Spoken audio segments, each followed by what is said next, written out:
As we walk down the street in the city, we are surrounded with tall buildings and skyscrapers, and most of them are made from concrete structure and enveloped with glasses and steel. Every time we reach to the end of the corner, it takes us to another perspective view without seeing the horizon in the city, where most people are expected to work, study, and live in contentment, busy and complicated. In contrast, in a rural area, by standing in the middle of the paddy fields, mentally feeling relaxed and calm when the wind breeze blew on our face and warm morning sunlight shine on our skin. The scattered Asian wooden house, living in a small family, working as a hawker along the street from day to night, is difficult but simple and easygoing life. We know that good lighting, view, and environment has a measurable impact on student outcomes. Students who study in a positive learning environment have shown to be more motivated and engaged compared to students who study in a poor environment and have difficulties to absorb information.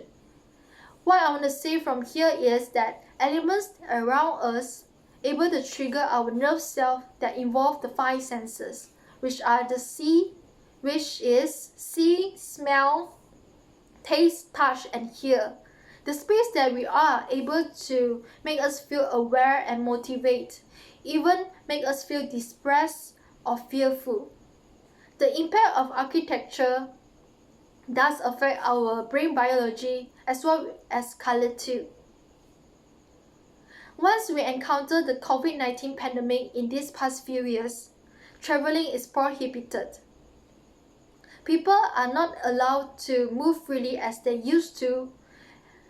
The impact of pandemic has changed totally our daily life, and is when I know the importance of living environment are we in that could influence us mentally and physically.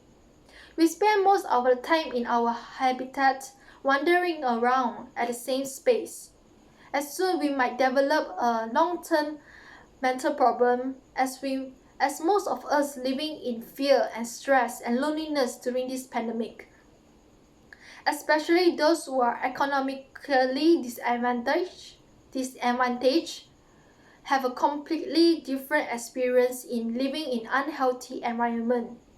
According to Star News, the poverty in the cities are increases during this pandemic, and therefore millions of people are facing difficulties to earn living for their families, and therefore we should encourage them to invest themselves by learning new skills.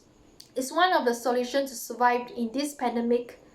But what is the most important is we should help each other and by sharing the knowledge and skill to one another.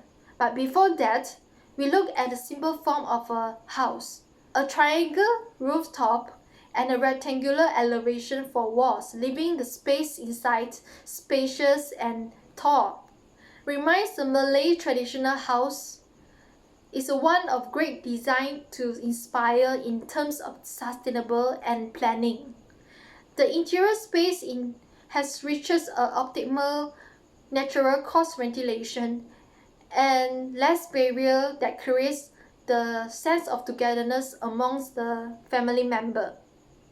In the bigger picture, each traditional house are located scattered around, forming a visible connection among the neighborhood. People in the Kampung area are able to express a stronger spirit of togetherness compared to the city areas. As Newman and the Healers, both are urbanists, has stated that physical design gives influence to the social life. We assume that designing a wall-less, fanless, and fully accessible streets of residential area, the spatial and social segregation between communities can be decreased. So in my design proposal, large open spaces are designed to welcome people from different spaces, different places, to come along to share and learn new skill and knowledge. And we could break this inequality starting from here. By fulfilling the needs of the end user, everyone have the opportunity to have a healthy quality of life and a brighter future. Thank you.